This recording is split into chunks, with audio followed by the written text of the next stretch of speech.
queria saudar todos os presentes, fazer uma saudação especial de agradecimento ao embaixador Duarte Jesus e aos outros membros da mesa, os professores Vítor Pereira, Zélia Pereira e Rui Graça Feijó. Queria saudar igualmente o secretário-geral, que está aqui presente.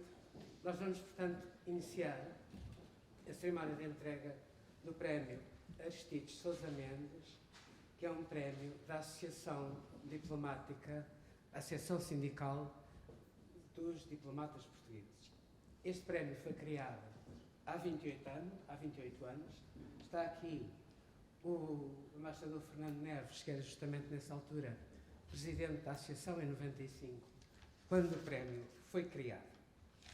Este ano, o prémio foi ganho ex aequo pelo professor Vítor Pereira com o estudo Derrubar o Muro da Indiferença e do Preconceito, os diplomatas portugueses em França e o salvamento dos judeus portugueses, enquanto os professores Zélia Pereira e Ricardo Feijó são responsáveis pelo artigo Descolonizar não é abandonar, mas também não é ficar. A turbulenta descolonização do Timor-Leste português, 1974-1975.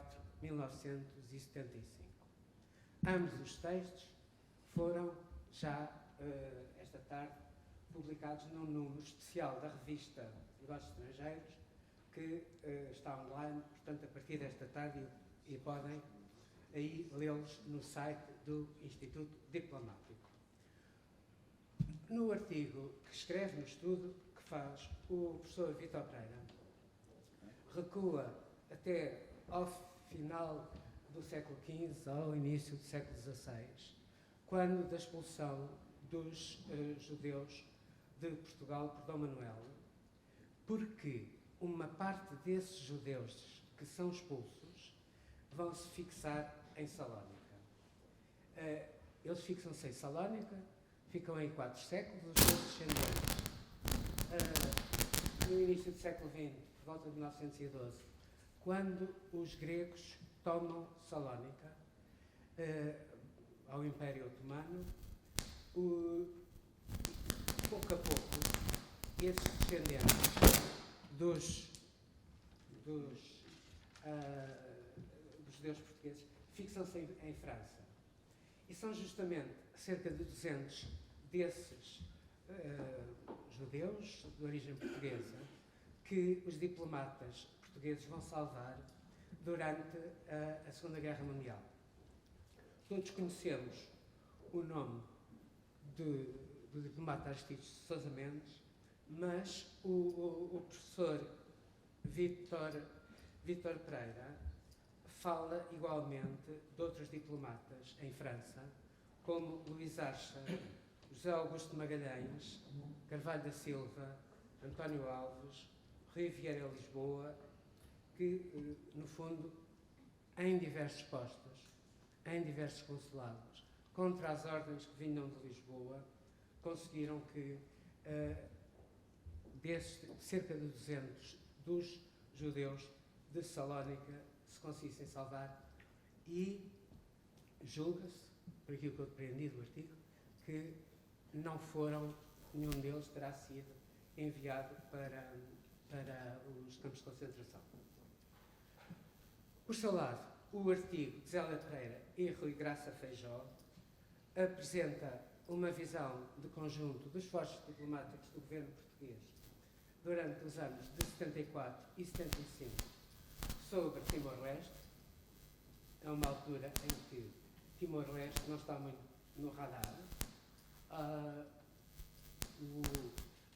Portugal, em 74 e 75, atravessa a crise política que todos conhecem e, ao mesmo tempo, em termos diplomáticos, as atenções, mesmo nesse período difícil, estavam essencialmente focadas na preparação das independências das ex-colónias africanas. E, portanto, dito isto, eu passo a palavra ao embaixador Duarte Jesus. Muito obrigado. Faz favor.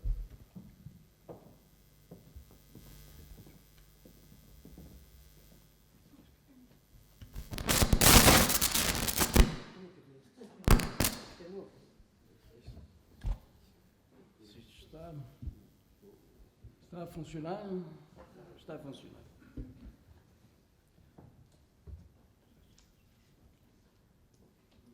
Pois, senhores embaixadores, senhores representantes diplomáticos que estejam aqui nesta sala, senhora Presidente da Associação Aristides Sousa Mendes, ilustres convidados, minhas senhoras e meus senhores.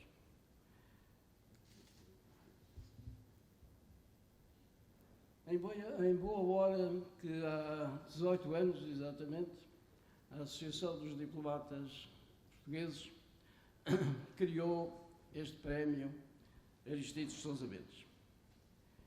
Eu tenho tido a honra de ser presidente deste júri de atribuição deste prémio. Devo dizer que os laureados com o prémio, que estão aqui ao meu lado, José Léa Pereira e Rui Fajó, com uma obra que já foi aqui citada, Descolonizar não é abandonar, mas também não é ficar. A turbulente descolonização do Timor-Leste. E, por outro lado, Vítor Pereira, que está aqui deste lado, com um outro trabalho chamado Derrubar o Muro da Indiferença e do Preconceito. Os diplomatas portugueses em França e o salvamento dos judeus portugueses. Estes trabalhos foram realmente apresentados ao júri e devo dizer que a decisão do júri para a atribuição deste prémio foi uma decisão por unanimidade, o que significa que houve realmente uma opinião conjunta e unânime, por basicamente 3 razões. Pelo que ambos estes trabalhos significavam de investigação histórica, do valor desta investigação histórica. Depois, da contextualização que cada um destes autores soube fazer da circunstância internacional dos temas que abordaram. E, em terceiro lugar, pelo aspecto de contemporaneidade na análise destes problemas. Estas foram, digamos, talvez as principais fundamentos de uma decisão unânime do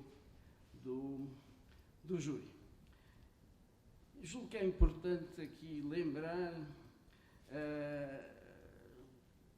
Aristides Sousa Mendes, que é o nome do prémio, homem que, digamos, desobedeceu a ordens do Estado Novo e que, com esse facto, se soube distinguir e incorporar, digamos, um grupo, e que não é enorme, um grupo de todos aqueles que, durante a Segunda Guerra Mundial, salvaram milhares de judeus. No caso do Aristides Sousa Mendes, é difícil saber hoje quantos judeus, porque na medida em que os vistos que eram dados eram, por assim dizer, clandestinamente dados e, por consequência, não é possível hoje saber quantos foram, mas estima-se que poderiam ter sido mais de 10.000 vistos que foram dados e, por consequência, de vidas que foram salvas.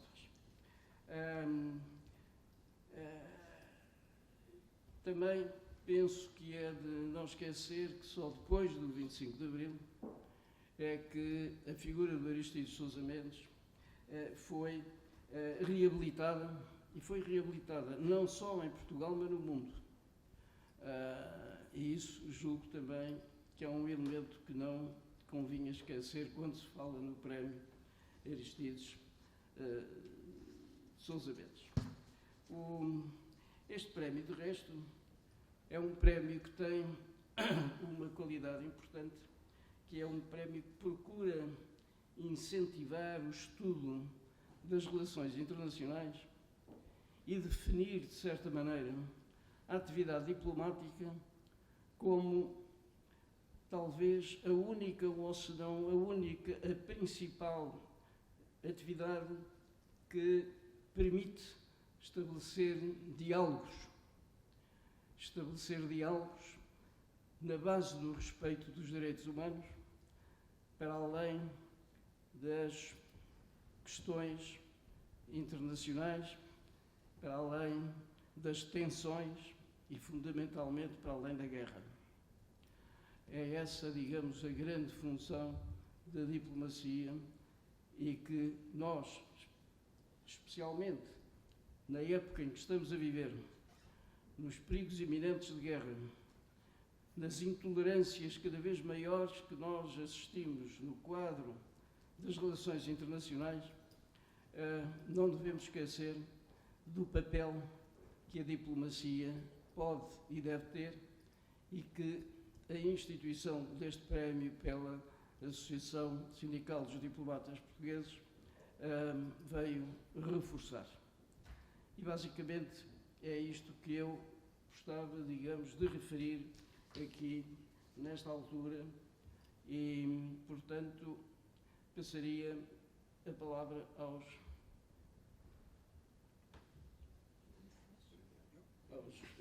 laureados deste prémio desta vez. Então, boas tardes a todos. Obrigado por estarem aqui. Um cumprimento especial ao Presidente do Júri, ao Sr. Presidente do Instituto Diplomático e à Associação Sindical dos Diplomatas Portugueses que instituiu este prémio. Para a Zélia, para mim, é um momento particularmente feliz de recebermos um prémio com o nome de Aristides de Sousa Mendes. O nome de Aristides de Sousa Mendes diz hoje muito na sociedade portuguesa. Diz hoje muito nas relações internacionais, em vários campos. Aristides de Sousa Mendes é visto como um justo. É essa a classificação que lhe dão em Israel. Um justo entre os justos. E isto é particularmente importante sublinhar, porque sobre ele, durante muitos anos, desceu o manto do opróbrio de que tinha sido um traidor e que tinha desobedecido. Como se a obediência fosse uma virtude, independentemente de estar ao serviço da lei e da legitimidade de quem a pede. Não foi isso que Aristides entendeu. Entendeu que havia um dever superior a uma ordem iníqua e que perante ele estava gente muito carente. É muito fácil proclamar as palavras da Declaração Universal dos Direitos do Homem, que todos os indivíduos nascem livres e iguais em direitos, quando estamos na nossa aldeia, quando todos à nossa volta são praticamente iguais a nós, falam a mesma língua, vão aos mesmos sítios, têm a mesma religião, têm a mesma cor de pele e tantas outras características. Mas quando mergulhamos na sociedade contemporânea, que é, pela sua definição, uma sociedade complexa, feita de diferenças, feita de pessoas que não são iguais a nós, mas têm os mesmos direitos, porque somos todos iguais e todos diferentes. Foi isto que Aristides soube sublinhar.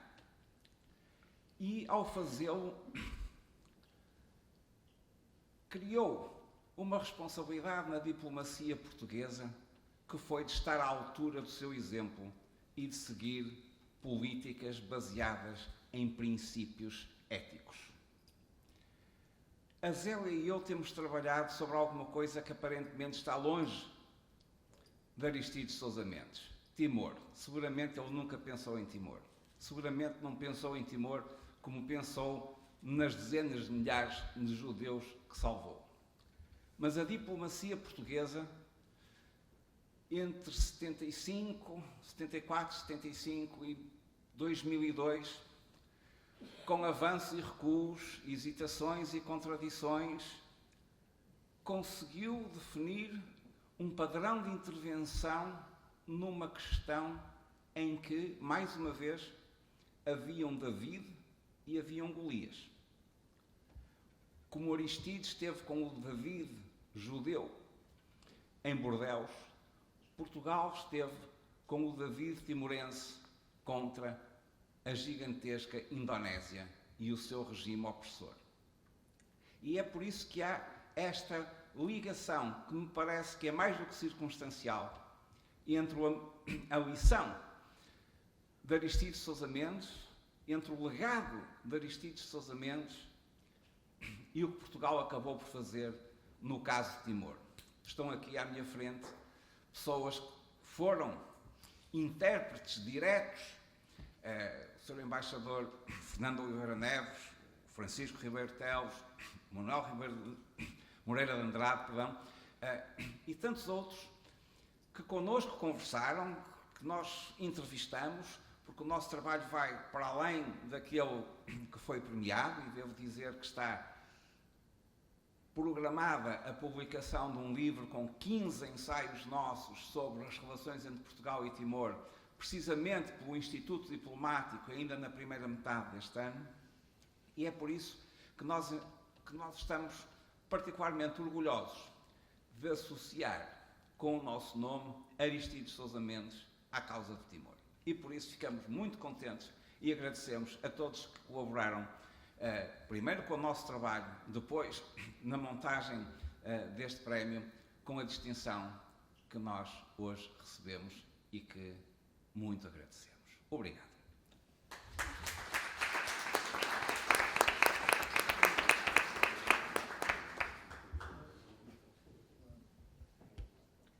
Boa tarde. Muito obrigada pela presença de todos. Um agradecimento muito especial ao Instituto Diplomático e à Associação Sindical dos Diplomatas Portugueses por este prémio. Parabéns também aqui ao Vítor, com quem partilhamos o prémio, que também é muito merecido pelo tema que aborda. Eu, fazendo minhas as palavras aqui do meu colega Rui Feijó, relativamente à figura ímpar que foi Aristides Sousa Mendes, tenho certeza que, fosse ele vivo novamente nos dias de hoje, estaria sem dúvida muito sensibilizado com tudo o que se passou durante a ocupação indonésia em Timor-Leste. Este trabalho derivou, de facto, de uma investigação muito grande, tal como aqui o Sr. Embaixador Duarte Jesus teve a ocasião de salientar, uma investigação histórica de fontes, nas quais, evidentemente, aqui o arquivo do Instituto Diplomático foi absolutamente fundamental. Eu não posso deixar de dar um agradecimento à doutora Margarida Lages pela ajuda na consulta da documentação que veio de um armazém que nem sequer aqui está por perto, do Gabinete dos Assuntos de Timor, e também à Comissão de Desclassificação, que nos ajudou, de facto, também aqui a ter acesso a um conjunto de informação ainda muito pouco trabalhada, já que Timor-Leste foi, de facto, digamos que durante muitos anos, e ainda hoje é um pouco um parente pobre da historiografia portuguesa no que diz respeito à descolonização, que sempre se esteve muito centrada nos territórios africanos. E tenho a certeza que se Aristides estivesse novamente entre nós, numa atualidade muito diferente, olharia para o caso de Timor-Leste como um paradigma daquilo que é as dificuldades que todos os dias a diplomacia ao nível internacional enfrenta naquilo que são a defesa dos direitos fundamentais do homem consignados na Carta da Sociedade peço imensa desculpa que estou nervosa, na Carta da Organização das Nações Unidas, nos direitos do homem, e sobretudo a atualidade deste problema que hoje vemos novamente às nossas portas, aqui bem perto de nós, de como é tão fácil passar por cima de questões que são consenso internacional e de repente menosprezar aquilo que são direitos tão elementares como o da autodeterminação, como a defesa do território, da nacionalidade, da identidade própria, como foi o caso dos timorenses. Sei que está ali uma representante da Embaixada de Timor-Leste em Lisboa. Muito obrigada pela sua presença. A minha imensa admiração pela resistência absolutamente fenomenal, pelo heroísmo e pelo sacrifício do povo timorense, que mostrou ao mundo que é possível, diante as maiores dificuldades possíveis e diante um domínio de um invasor, apesar de tudo, resistir e conseguir lutar pelos seus direitos e pela sua liberdade. Para mim, Aristides hoje está aqui também presente numa homenagem aos timorenses e à sua luta pelos direitos humanos, que continua presente, ainda muito vivo entre todos nós. Muito obrigada por este prémio.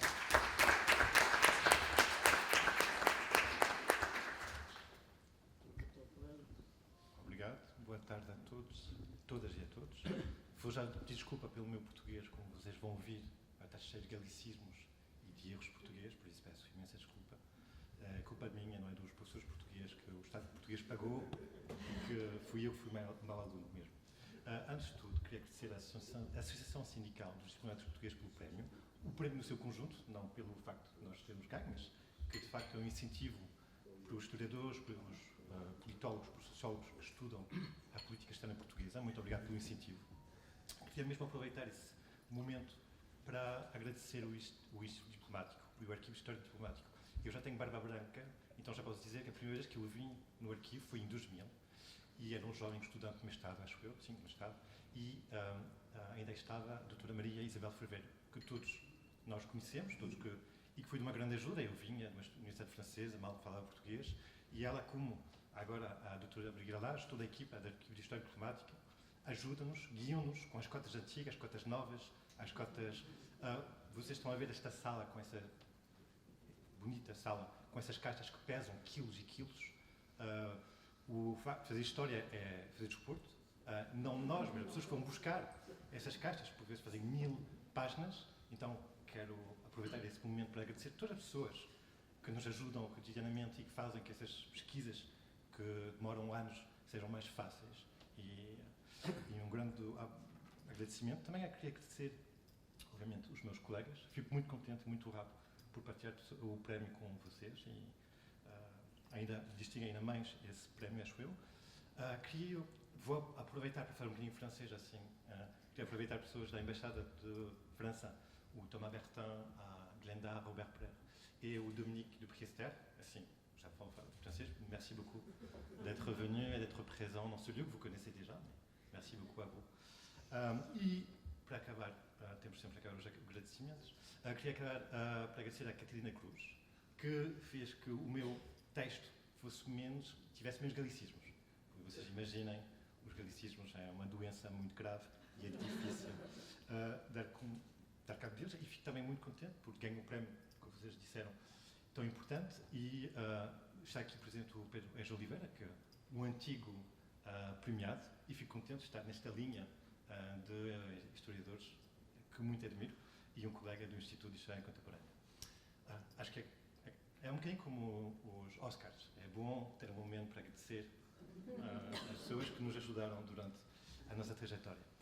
Pediram-me para fazer um resumo do texto, mas não propriamente fazer um resumo do texto, porque ele está online, por isso convido-vos a ler o texto e a ler o texto sobre Timor, mas só queria em poucos minutos explicar, porque algumas pessoas talvez não vão compreender porque é que eu, que trabalhei sobre a missão portuguesa em França, sobre o Estado Novo e os exilados portugueses em França, chegou a escrever sobre esse tema. E cheguei a este tema, a esta investigação, por vários acasos. Um dos primeiros acasos, fiquei a pensar, mas como é que isso tudo começou? E acho, talvez possa estar enganado, os historiadores às vezes enganam-se também, foi uma vez que estive no arquivo do OFPRA, o Office Français de Protection des Réfugiés et des Apatrides, o Ofício Francês de Proteção dos Refugiados e dos Apátridas. E eu tinha pedido, nessa altura, estudava os exilados portugueses em França. E nessa altura pedi aos funcionários do arquivo que me dessem todos os ficheiros portugueses nascidos antes de 1940 e tinham tido um contacto com o OFPRA para pedir o estatuto de refugiado. Alguns tinham, alguns não tinham. E recebiam quase uma centena de ficheiros E no meio desses ficheiros encontrei, por exemplo, um processo do David de Botton, nascido em Salónica em 1886. E acho que foi a primeira vez que me cruzei, entre aspas, nos arquivos, com uma pessoa que era considerada pela administração francesa como português, tinha nascido em Salónica, antes da queda, antes da soberania grega nesta cidade. Foi a primeira vez que me despertei a essa realidade. A segunda vez foi noutro estudo, nesse caso sobre os trabalhadores portugueses que foram trabalhar em França durante a Primeira Guerra Mundial. Portugal e França assinaram um acordo em 1916 e vários portugueses foram trabalhar. E então fui ao arquivo da Prefeitura de Polícia, da Prefeitura de Polícia de Paris, e fui consultar relatórios do Renseignement Généraux, que é a polícia, uma das polícias de informação em França. E em 1916 havia tudo uma lista de nomes e de interrogatórios com pessoas tidas como portuguesas e que vinham de Salónica. E essas pessoas eram interrogadas porque vinham de uma cidade que nesse período era grega, mas que tinham nascido no Império Otomano. E como vocês sabem, o Império Otomano era um aliado da Alemanha durante a Primeira Guerra Mundial. Então, em França havia uma crise, era a guerra, havia uma espionite muito aguda e todas as pessoas que vinham da Alemanha, do Império Otomano, da Áustria, eram tidas como potenciais espiões. E talvez, como vocês sabem, a França, durante a Primeira Guerra Mundial, multiplicou os campos de concentração, é assim que eram chamados, obviamente, a história deu depois um sentido diferente a essa palavra, onde eram presos pessoas que vinham da Alemanha, pessoas que vinham do Império Otomano, da Áustria, ou de países tidos como potências inimigas. E neste caso, o caso era ainda mais agudo, porque em 1916 Portugal tinha desnaturalizado os portugueses que vinham de potências inimigas, da Alemanha, da Áustria, do Império Otomano. E, felizmente para essas pessoas, conseguiram convencer os Renseignements Généraux que não eram perigo e não foram presas. Então foi a segunda vez que eu me cruzei. E para acabar, como isso aconteceu, eu estou a fazer uma investigação sobre os comerciantes portugueses no Congo, belga, no Rio de Janeiro e em França, em Paris. E nos processos de comerciantes que eu encontrei, por exemplo, encontrei o processo do Maurice de Botton, que vendia rádios, e que vendia rádios em Paris e em Pau, cidade onde eu vivia. E foi puxando esse fio até encontrar, até chegar a esse tema, que foi como é que os cônsules portugueses lidaram com esses 200 ou 300 judeus que, em 1913, quando, já foi dito, a Grécia ficou com a soberania de Salónica, se inscreveram no consulado português em Salónica, muitos deles pensando que tinham adquirido a nacionalidade portuguesa, mas não o tinham, e a partir de 1910, e falamos disso há pouco tempo, houve um quiproquo, uma luta, interpretações muito diferentes sobre o que é que tinha acontecido em 1913 em Salónica. E logo durante a Primeira Guerra Mundial, o Ministério dos Negócios Estrangeiros tentou e disse que essa inscrição não era uma naturalização. E depois, um caso que devia ser limitado a Salónica, tornou-se mundial, porque muitos desses judeus, durante a guerra, houve um enorme incêndio em Salónica em 1917, muitas pessoas deixaram Salónica e foram para a Itália, para os Estados Unidos, para o Brasil e muitos para a França. E então, esse caso que era restrito a Salónica tornou-se mundial e vários cônsules pelo mundo fora escreviam aqui ao Ministério dizendo o que é que fazemos com estas pessoas que têm um passaporte português, mas que algumas vezes não falavam português, não tinham nascido em Portugal. E isso tudo, não vou resumir o artigo, mas durou até a Segunda Guerra Mundial e além da Segunda Guerra Mundial. Então, nesse artigo, de facto, tentei compreender como, em 1940, depois eu não falo dos cruzamentos no artigo, mas imagino para os diplomatas, eles sabiam que se faziam zelo demais, o que aconteceu aos cruzamentos podia acontecer a eles também. E muitos deles ficaram sempre no limite do que podiam fazer e muitas vezes no limite do como eles podiam tentar defender esta causa junto do ministro, que era o António Oliveira Salazar. Então, mesmo o José Luís Archer, que era próximo do Salazar, recebeu umas notas muito ásperas do Ministério, com o tom que ele usava nesse caso. Então, como é que pessoas como o José Luís Archer, como o José Augusto Magalhães em Marselha, como o António Alves em Paris, como o Carvão da Silva em Paris também, tentaram ajudar essas pessoas que por vezes já conheciam, porque eram pessoas que muitas vezes iam aos consulados. Pessoas que eles reconheciam como pessoas que não eram um custo económico se vissem para Portugal. que não é um problema político. Temos que ver que depois do que aconteceu com estes cruzamentos, a PVD, a Polícia Política e o próprio César tinha medo de uma invasão de judeus. Judeus que eram um perigo político e que também era um perigo económico. Era preciso hospedá-los, se eles não conseguissem ir para outro sítio. Então havia muito do discurso, por exemplo, do António Alves, que faz vários relatórios sobre o caso, é explicar que são pessoas conservadoras, não são subversivas, têm meios, então não vão custar de nada a Portugal. E tentar sempre derrubar o que eu chamei o muro da indiferença, porque daqui eles conheciam essas pessoas. Eles viam no cotidiano o que aconteceu aos judeus a partir de junho de 40, quando a Alemanha invade a França e mesmo o próprio Vichy discrimina e persegue os judeus, e escrevem várias cartas. Isso é uma coisa que eu tenho aqui de mais desenvolver. Alguns, até o Carvalho da Silva, até veio a um campo de internamento para tentar resgatar alguns, tinham sido presos logo em 41 numa rusga, e em 43, 44, não vou resumir tudo, conseguem, depois de muitos ofícios, muitos relatórios, muitos telegramas, convencer o Ministério, isto é, o Salazar, que não haverá nenhum custo político, económico, que até em 43, 44 o vento da guerra está a mudar, e é muito provável que a Alemanha não ganhe, que seja a Inglaterra e os Estados Unidos que ganhem, e conseguem que em 43, 44 200 judeus conseguem, com vários, há vários comboios que vão de França até Portugal. Muitos deles depois regressam à França depois do fim da guerra, alguns foram ficando e vivem em França. E isso não vou ter tempo de desenvolver, mas o caso, como eu vos disse, as cartas da UFRA é do fim dos anos 50. Até o fim dos anos 50, a nacionalidade deles não tinha sido ou aceita ou recusada. E em 57 há um novo decreto-lei que faz com que muitos judeus que tinham pensado ser portugueses durante 40 anos disseram finalmente que eles não eram portugueses. Tiveram que esperar 40 anos para ter essa resposta e com todas as consequências que isso acarreta. Queria acabar quando escrevi esse artigo, obviamente. É uma ação que tem que ser relembrada, que imagino que o próprio Ministério queira relembrar, mas quando se lê a literatura sobre o Holocausto, não se pode ficar indiferente ao facto que houve essas 200 pessoas que foram salvas. E foi muito importante. Mas sabemos que havia judeus de origem portuguesa nos países dominados pela Europa. Foi o caso do País Baixo, onde havia uma comunidade sefardita com 4.500 pessoas que tentaram, apelaram ao Estado Novo e ao Salazar para ser salvas e não foram. 4.000 dessas pessoas morreram nos campos. Havia a origem dessa história toda em Salónica, onde em 1941, quando a Grécia foi invadida pela Alemanha, ainda havia 50.000 judeus, quase todos morreram nos campos de deportação, e Portugal não fez nada, muito pouco. Então, obviamente, esses 200, e ainda bem foram salvos, mas não se pode esquecer que milhares de pessoas de origem portuguesa foram mortos pela barbarie nazi e que o Ministério, e além, mas precisamente o António de Oliveira Salazar, nada fez, ou pouco fez, para tentar salvá-los. Com essas palavras um pouco mais pesadas, muito obrigado a todos e parabéns aos meus colegas. Obrigado.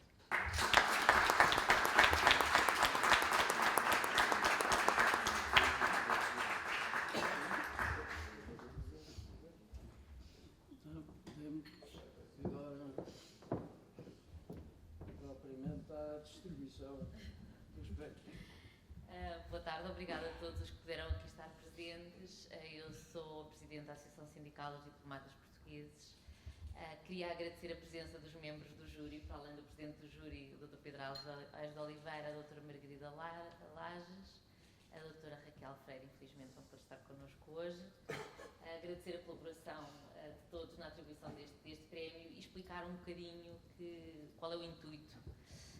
Hoje em dia fala-se de diplomacia, toda a gente fala muito de relações internacionais, de política externa, mas concretamente, o que é que fazem os diplomatas? Para que é que eles servem concretamente? E o objetivo deste prémio é precisamente valorizar o trabalho dos diplomatas, dar visibilidade àquilo que eles fizeram e que é, na maior parte das vezes, feito muito discretamente e sem qualquer visibilidade pública, e é assim que deve ser. Mas só para vos dar um exemplo, ainda agora na Turquia, quem está a tentar localizar os cidadãos portugueses e a tentar ajudá-los a resolver os seus problemas são precisamente diplomatas portugueses. São tudo coisas que depois não aparecem nos jornais, nem têm que aparecer, mas nós, enquanto associação sindical, é isso que queremos valorizar. E daí termos dado o nome ao prémio que valoriza a diplomacia portuguesa, o nome de um grande diplomata português, o Aristides de Sousa Mendes. E, portanto, é com muita honra que, em nome da Associação Sindical de Diplomatas Portugueses, vos atribuo